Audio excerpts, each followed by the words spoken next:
बाबा ने शब्द लिखा एक समय।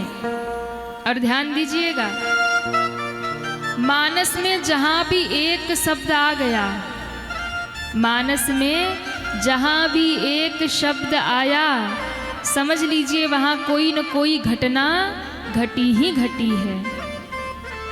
आप कभी मानस पढ़िएगा और आप देखिएगा, जहां भी बाबा ने एक शब्द लिख दिया वहां कोई न कोई घटना जरूर घटेगी, अवश्य घटेगी। अघटित घटना जो नहीं घट सकती वो घटेगी।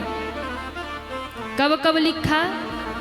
सबसे पहले लिखा, एक बार त्रेतायुग माही शंभु गए कुंभ भजरी सिपाही। बालकांड के प्रारंभ में ही बाबा लिखते हैं, एक बार त्रेतायुग माही। एक बार शब्द आया, वहां भी घटना घटी। क्या घटना घटी? सती जी ने राम जी की परीक्षा ले ली, और वो भी सीता का रूप धर के। और शंकर जी ने सती का त्याग कर दिया। सती जी को देह त्याग करना पड़ा, पार्वती रूप में जन्म लेना पड़ा, फिर से शंकर जी से विवाह हुआ। कितनी लंबी घटना घटी। पहली बार घटना घटी कि नहीं? क्योंकि एक बार शब्द आया। फिर दोबारा बाबा लिखते हैं, एक बार शब्द कब आया? एक बार कर तल कर बीना गावत हरि गुण गान प्रवीणा। दूसरी बार आया, एक बार करतल कर बीना, नारद जी के प्रसंग में, कि एक बार नारद जी बीड़ा बजाते हुए जा रहे हैं, और वहां क्या घटना घटी? नारद जैसे महात्मा जो जन्म से बैरागी हैं, ऐसे नारद जैसे संत को भी, बैरागी को भी विवाह करने की इच्छा जागी। विश्व मोहिनी से विवाह करने गए और विवाह नहीं हुआ, क्योंकि विश्व मोहिनी माया थी, भगवान की पत्नी थी। भगवान विवाह करके चले गए। और वो नारद विष्णु भगत मुनि ज्ञानी। नारद जी कौन है? कहा नारद विष्णु भगत, भगवान के भक्त हैं, मुनि हैं और ज्ञानी भी हैं। लेकिन उन नारद जी ने भी भगवान विष्णु को श्राप दे दिया। भगवान विष्णु को श्राप दे दिया, नारी बिरह तुम होव दुखारी। हम श्राप देते हैं, आप नारी के लिए रोएंगे। मेरा विवाह नहीं होने दिया ना, आपको मनुष्य रूप में धरती पे जाना होगा। मेरा मुख तुमने बंदर का बनाकर मेरा विवाह होने से रह गया, इसलिए करी है कीस सहाय तुम्हारी। यही बंदर भालू तुम्हारी सहायता करेंगे उस समय। तो नारद जैसे भक्त ने ही भगवान को श्राप दे दिया। घटना घटी कि नहीं घटी? कहिए ना, घटी घटना। एक बार करतल कर बीना गावत हरि गुण गान प्रवीणा। एक बार नारद जी बीड़ा बजाते जा रहे, एक बार शब्द आया, वहां भी घटना घटी कि नारद जैसे भक्त ने भी भगवान को श्राप दे दिया, विवाह करने चले गए। फिर बाबा की कथा आगे बढ़ी और फिर बाबा जी ने एक बार शब्द लिखा, एक बार भू पतिमान माही और भाई गलानी मोरे सुतना ही। भाई गलानी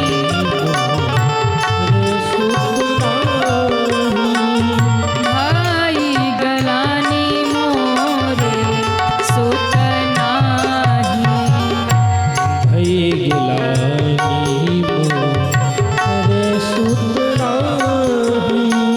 श्री राम जय राम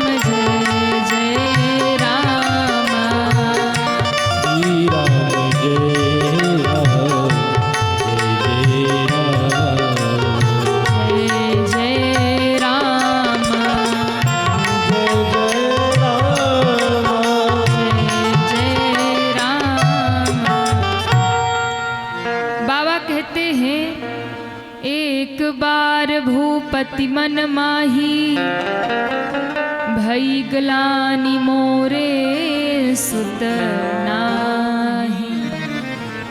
एक बार शब्द आया, और जब एक बार शब्द आया फिर वहां घटना घटी। क्या घटना घटी? तो कहा, जिन महाराज दशरथ को एक भी बेटा नहीं था, उन महाराज दशरथ के आंगन में 4-4 बेटे प्रकट हो गए। मानो एक बार शब्द बाबा जब भी लिखते हैं तो संकेत करते हैं अब आगे घटना घटने वाली है। और फिर बहुत समय बाद अब फिर से बाबा लिख रहे हैं, एक समय सब सहित समाजा, राज सभा रघु राज विराजा। फिर बाबा ने एक शब्द लिख के मानो संकेत कर दिया, फिर आगे घटना घटने वाली है। और क्या घटना घटेगी आप सब जानते हैं, राम जी का वनवास होने वाला है। इसलिए मानो फिर एक बार शब्द लिख के बाबा ने संकेत कर दिया। अभी अयोध्या कांड चल रहा है, फिर शुरू होगा अरण्य कांड, और अरण्य कांड के प्रारंभ होते ही बाबा जी फिर लिखेंगे। क्या लिखेंगे? एक बार चुन कुसुम सुहाए, निज कर भूषण राम बनाए। फिर आएगा एक बार शब्द अरण्य कांड के प्रारंभ में, और वहां भी घटना घटेगी, जयंत की कथा आएगी, जिसे भगवान एक आंख का करके छोड़ देते हैं। तो जहां जहां भी घटना घटने वाली होती है ना, तो बाबा जी अपने श्रोताओं को, अपने उस मानस प्रेमी भक्तों को संकेत कर देते, एक बार लिख देते हैं कि भैया समझ जाओ अब घटना आगे होने वाली है। इसलिए अब जहां जहां आगे एक बार शब्द आए ना, समझ जाना अब कोई घटना आएगी सामने। तो बाबा ने कहा, राज सभा रघुराज विराजा, राज सभा रघुराज विराजा। दशरथ जी सभा में बैठे हैं, प्रजा का दुख सुख सुन रहे। उसी समय दशरथ जी को लगा कि जैसे मेरा मुकुट टेढ़ा हो रहा, ऐसा अनुभव होने लगा दशरथ जी को। राय सुभाय मुकुर कर लीन्हा, मुकुर कर लीन्हा, बदन बिलोकी मुकुट सम कीन्हा, बदन बिलोकी मुकुट सम कीन्हा, बदन बिलोकी मुकुट सम कीन्हा, बदन बिलोकी मुकुट सम कीन्हा, मुकुट सम कीन्हा। मुकुट सम कीन्हा। बाबा ने देखा, और कहते हैं जैसे ही बाबा ने देखा, दशरथ जी की ओर संकेत किया। क्या? दशरथ जी का मुकुट टेढ़ा हो रहा। और जब दशरथ जी का मुकुट टेढ़ा हो रहा, तो उस समय दशरथ जी ने उसी सभा में बैठे बैठे एक दर्पण उठाया और अपने मुकुट को सीधा किया। दर्पण में अपना मुख देखा, मुकुट को सीधा किया, और जैसे ही मुकुट को सीधा किया तो दशरथ जी की दृष्टि अपने केसों पर गई, अपने बालों पर गई। दशरथ जी ने देखा कि कान के पास के बाल थोड़े सफेद हो गए। श्रवण समीप भय सित के सा, मनहु जरठपन अस उपदेसा। दशरथ जी ने देखा कि केस श्वेत हो रहे, सफेद हो रहे। दशरथ जी को लगा कि ये सफेद बाल मेरे कानों के पास, मेरे कानों में कुछ उपदेश कर रहे हैं, कुछ कह रहे हैं क्या? अरे दशरथ जी, अब आपका बुढ़ापा आ गया, ये मुकुट भी टेढ़ा होकर के कह रहा है कि दशरथ जी बहुत राजपाट किया आपने, अब ये मुकुट आपके शीश पर शोभा नहीं देता, फिर अब इस सत्ता रूपी मुकुट को सत्यनारायण की शीश पर सुशोभित कर दीजिए, यानी अब आप राजपद से हटिए और राम को राजा बना दीजिए। मानो ये मुकुट भी टेढ़ा हो कि मुझे यही कह रहा। दशरथ जी को ऐसी अनुभूति हुई। ये सफेद बाल कान के पास होके कह रहे, महाराज अब चौथापन आ गया, अब छोड़ो राजपाट और उठाओ माला हाथ में, भजन करो। अब भजन का समय आ गया। मानो दशरथ जी को ये संकेत हुआ।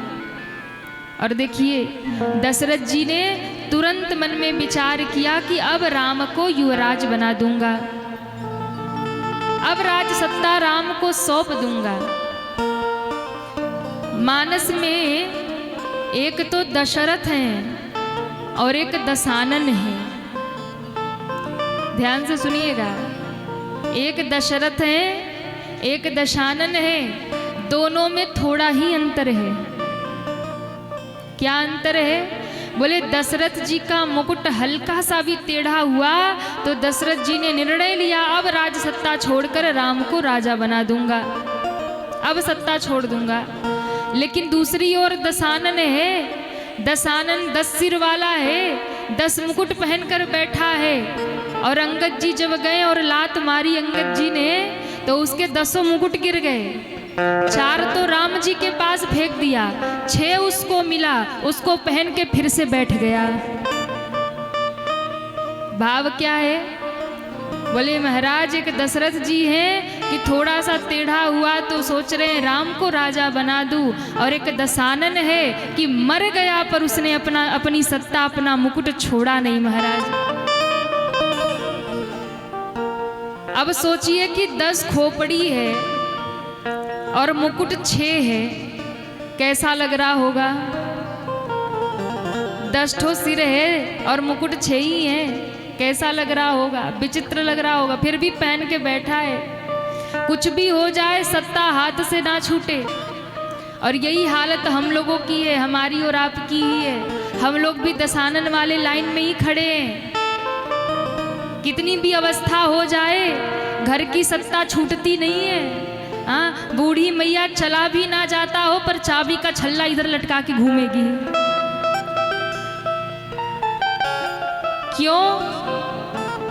मर जाऊंगी तब बहू को मिलेगा जो मिलना होगा, जीते जी तो दे के नहीं जाऊंगी। भाई लोग भी ऐसे ही होते हैं, वो प्रॉपर्टी के कागज सब अलमारी में बंद करके रखते हैं। बेटा चाहे लाख फटकार रहा हो, लाख दुत्कार रहा हो, लाख 10 कड़वी बात सुना रहा हो, फिर भी उसी में लगे पड़े हैं। तो हम लोग भी कहीं ना कहीं दशानन की ही लाइन में खड़े हैं। इसलिए दशरथ जी मानो संकेत कर रहे हैं, भैया एक समय के बाद जब घर में बहू आ जाए, जब बेटी ससुराल चली जाए, घर में नाती पोते हो जाए, तो एक समय के बाद व्यक्ति को चाहिए थोड़ी थोड़ी जिम्मेदारी बेटा बहू को सौंपते जाएं और अपने जिम्मेदारी से मुक्त होकर के भगवान के भजन में लग जाएं। एक समय के बाद हमें उस चीज को स्वीकार करना चाहिए। पर हम लोग होते कि माया छोड़ती नहीं है। मर रहे होंगे पर हाथ से चाबी ना छूटे तिजोरी की। अच्छा, घर में भी कई होती है बूढ़ी मैयाएं, वो बिल्कुल सत्ता जमा के बैठी रहती है और फिर ना 1 रुपए बाहर निकाले खर्च के लिए, ना खुद पे खर्च करे, ना परिवार वालों को दे। फिर घर वाले भी भगवान से प्रार्थना करते, हे प्रभु उठा लो इनको, छुट्टी मिले। क्यों? अरे छुट्टी मिलेगी तो सत्ता मिलेगी। इसलिए ऐसी स्थिति आए कि जब घर वाले प्रार्थना करें कि प्रभु इनको उठाओ, उससे पहले सब दे करके मुक्त हो जाओ और वहां जाने के लिए तैयारी करो। क्यों? क्योंकि जीवन भर दुनिया का बैंक बैलेंस बहुत इकट्ठा कर लिया, दुनिया के लिए पूंजी बहुत इकट्ठी कर ली। अब समय है वहाँ जाने के लिए कुछ पूंजी इकट्ठा करो, और वहाँ ये दुनिया का कमाया धन नहीं जाएगा, वहाँ जब जाओगे तो राम नाम का ही धन जाएगा। इसलिए यहाँ के लिए तो बहुत इकट्ठा किया, अब कुछ वहाँ के लिए इकट्ठा करो। दुनिया के लिए, बेटे के लिए तो बहुत इकट्ठा करके दे दिया, अब खुद के लिए भी कुछ करो, क्योंकि वहां जाओगे तो खाली हाथ जाना पड़ेगा। इसलिए ऐसा समय ना आए कि घर वाले प्रार्थना करें भैया उठाओ इनको। एक बार पति पत्नी में बड़ा झगड़ा हो रहा, बहुत झगड़ा हो रहा, तो छोटा बच्चा सुन रहा है। तो पत्नी ने कहा कि देखो तुम्हारी अम्मा तो सब नागिन की तरह कुंडली मार के बैठी है, 1 रुपए देती है नहीं, तुम ही कुछ करो। उसने कहा देखो हम तो ऐसे करेंगे नहीं, अब तो इंतजार करो, जब अम्मा टैं बोलेगी तभी कुछ मिलेगा। छोटा बच्चा सुन रहा था, तो बोले पापा ये क्या कह रहे हैं? बोले कुछ नहीं बेटा, बस वही अम्मा जब टैं बोलेगी तो सारा खजाना मिलेगा। छोटा बच्चा तो छोटा बच्चा दौड़ के दादी के पास गया, बोला दादी दादी जरा टैं बोल के दिखाओ। दादी ने कहा क्या बोल रहा है? बोले नहीं नहीं अम्मा कुछ नहीं, खाली तुम टैं बोलो। तो दादी ने कहा अच्छा, बोल दिया। अब वो बेचारा इधर देखे उधर देखे, कुछ हो ही नहीं रहा छोटा बच्चा। बोले अम्मा काम नहीं हो रहा, अच्छे से नहीं बोल रही हो, जरा अच्छे से बोलो ना। अम्मा ने कहा तू कहना क्या चाहता है? बोले अभी तो मम्मी झगड़ा कर रही थी, तो पापा कह रहे थे जिस दिन अम्मा टैं बोलेगी उसी दिन खजाना मिलेगा, आप अच्छे से नहीं बोल रहे इसलिए खजाना नहीं मिल रहा। अच्छे से बोलो फिर खजाना मिलेगा। तो ऐसी हालत कहीं ना हो जाए, इसलिए समय रहते भगवान को पकड़ लीजिए, माल छोड़ करके माला पकड़ लीजिए, उसी में कल्याण है। लेकिन मैं ये भी नहीं कहती कि सब छोड़ दीजिए, जमाना उल्टा भी है ना। घरों में ऐसा भी देखने में आता है कि जब सत्ता बेटा बहू को सौंप देते हैं तो फिर माँ बाप की कोई कदर ही नहीं होती घर में। इसलिए हम ये नहीं कहते कि आप सब कुछ दे दीजिए, फिर कुछ थोड़ा अपने लिए बचाकर रख लीजिए। ध्यान से सुनिएगा, थोड़ा अपने लिए बचा करके रख लीजिए। तो कितना रखना है? सब बेटा और बहू को जिम्मेदारी सौंप दीजिए, सब घर परिवार सौंप दीजिए, लेकिन हाँ थोड़ा अपने लिए बचा कर रख लीजिए। कितना बचा कर रखे कि कहीं तीर्थ यात्रा करने जाने का मन हो तो बेटा और बहू की आंखें ना देखनी पड़े, अपने पास से ही लगा के तीर्थ यात्रा कर आओ। कहीं दान करने का मन हो, कहीं संत की सेवा करने की इच्छा हो तो इतना अपने पास रखो कि कहीं दान धर्म करने की इच्छा मन में हो तो बहू से मांगना ना पड़े, बेटे के सामने हाथ फैलाना ना पड़े। थोड़ा बचा कर रखो जितने में दान और धर्म कर सको। महाराज बेटी आई है ससुराल से, छोटे छोटे नाती पोते आए हैं, आगे पीछे घूम रहे, दादा दादा नाना नाना कह रहे, तो इतना पास में बचा के रखो कि उन छोटे छोटे बच्चों को कुछ दे पाओ। जब बेटी आंगन से जा रही हो ना तो वो आप जितने भी भैया भाभी देते हैं ना पैसे, 1000-2000 पर्स में डाल देंगे विदाई में, उसको वो बेटी नहीं देखती है। पर बूढ़े माँ बाप यदि पर्स में वो मुड़े तुड़े 100-50 रुपए ही डाल देते हैं ना, पूरे रास्ते वो बेटी उसी को देखती माँ बाप को याद करती हुई जाती है। इतना बचा के रखो, कभी बेटी आई है कुछ देने का मन हो रहा है, नाती पोते आ रहे कुछ देने का मन हो रहा तो अपने पास से दे सको, मांगना ना पड़े। कभी कहीं जाकर दान करने का मन हो, कहीं मंदिर जाना हो, कहीं तीर्थ में जाना हो तो इतना बचा के रखो कि अपने पास से लगा करके जा सको। केवल इतना रखना है, बाकी तो माया छोड़नी ही पड़ेगी। क्यों? क्योंकि यदि माया पकड़ के रखोगे तो फिर आगे के रास्ते में कठिनाई होगी। इसलिए सत्ता एक समय के बाद बेटा बहू को सौंप दीजिए, परिवार को सौंप दीजिए। संत जन यही कहना चाहते हैं। दशरथ जी को लगा ये कान के पास बाल सफेद हो रहे, मन हो जरठपन अस उपदेशा, मन हो जरठपन अस उपदेशा, श्रवण समीप भय सित केसा, श्रवण समीप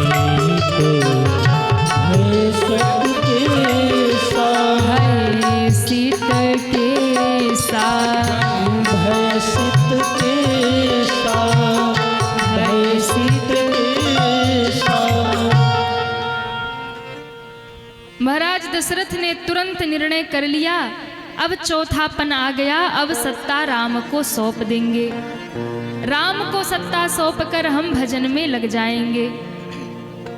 अच्छा देखिए, जब बुढ़ापा आता है ना तो धीरे धीरे मौत नजदीक आने लगती है, और जब मौत नजदीक आने लगती है तो वो आपको संकेत करती है। कई लोग कहते हैं महाराज मौत आती है तो बता के नहीं आती। अरे मौत तो घंटी पे घंटी बजाती है, हम सुनते ही नहीं। मौत जब आती है ना, सबसे पहले देखो जब चौथापन आता है तो बाल सफेद होते हैं, कहाँ? वो भी कान के पास। कान के पास ही क्यों सफेद होते हैं? वो कान में उपदेश करते हैं कि भैया अब तो सुधर जाओ। क्यों? पूरे जीवन ही तुमने काले काले काम किए हैं, अब थोड़े उजले उजले काम कर लो, क्योंकि वहां जाना है। वो काले से सफेद होकर यही कह रहे, पहली घंटी बजी। पर कलयुग का आदमी कहाँ भजन करने वाला है? बोले महाराज कलयुग के व्यक्ति से तो ब्रह्मा भी हार गए, भगवान भी थक गए। क्यों? भगवान कहते मैं इनके बाल सफेद करता हूं, ये हर 8वें काले करके बैठ जाते। इसलिए भगवान भी हार गए। बोले ये काले कर लेंगे पर भजन नहीं करेंगे। बुढ़ापा आने लगा, आंखों से दिखना कम होने लगा, आंखों की रोशनी कम होने लगी।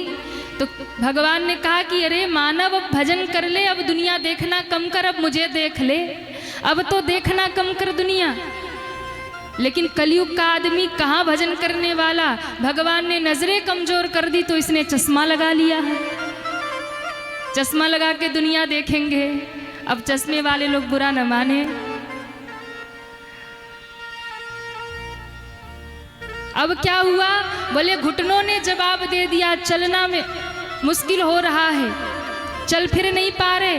भगवान ने कहा बहुत दुनिया घूम ली, अब एक जगह बैठो, माला लेके भजन करो।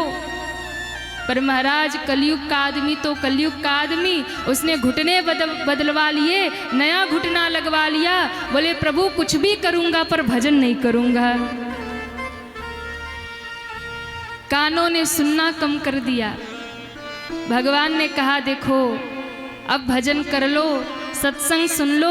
दुनिया की बातें निंदा चुगली तो बहुत सुनी, अब सत्संग सुन लो, कथा सुन लो, कीर्तन सुन लो। अब दुनिया की बातें सुनना कम करो।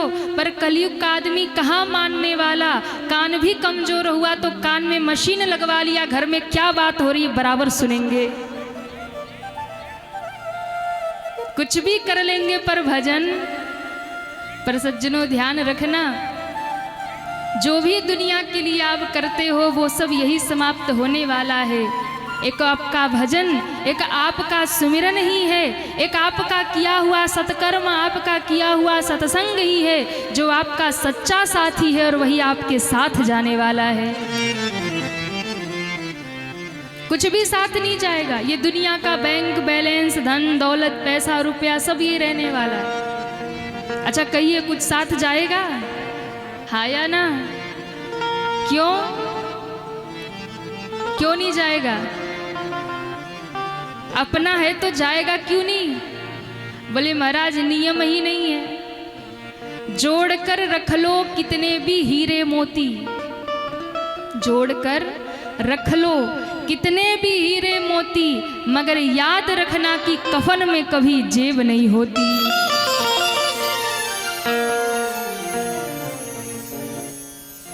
श्री राधे। कफन में कभी